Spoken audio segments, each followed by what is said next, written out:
டே 3 weight loss challenge. இன்றைக்கி 1/2 kg குறைஞ்சிருக்கிறத பார்க்குறப்ப மனசுக்கு ரொம்ப ஹாப்பியாக இருந்துச்சு.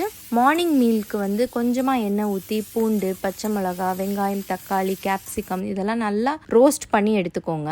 இது கூட பன்னீரையும் டாஸ் பண்ணி வச்சுருக்கேன், அதையும் ஆட் பண்ணி கொஞ்சமாக கொத்தமல்லி எல்லாம் தூவி இறக்கிற வேண்டியதான். இதில் உங்களுக்கு காரத்துக்கு ஏற்ற அளவு மிளகாத்தூள், மல்லித்தூள் உங்கள் டேஸ்ட்டுக்கு ஏற்ற மாதிரி ஆட் பண்ணிக்கோங்க. டயட் டைமில் ரொம்ப போரிங்கான ஃபுட் சாப்பிடாம இந்த மாதிரி டேஸ்டியாக செஞ்சு சாப்பிட்டுக்கிட்டிங்கன்னா உங்களுக்கு திருப்தியாக இருக்கும். கொஞ்சமாக குக்கும்பர் அண்ட் எக் ஃப்ரை எடுத்துக்கிட்டேன். இதான என்னோட மீல் 1 plate. மத்தியானத்துக்கு ஒரு எக் ஆம்லெட், வீட்டில் செஞ்ச கத்திரிக்காய் ஃப்ரை, கீரை பொரியல், 2-3 பீஸ் ஃபிஷ் ஃப்ரை எடுத்துக்கிட்டேன். உங்கள் வெயிட் எவ்வளவோ அந்த அளவுக்கு கிராம்ஸில் ப்ரோட்டீன் எடுத்துக்கணும். நான் 80 grams எடுத்துக்கணும். மார்னிங் 40, ஆஃப்டர்நூன் 40 grams எடுத்துக்குவேன்.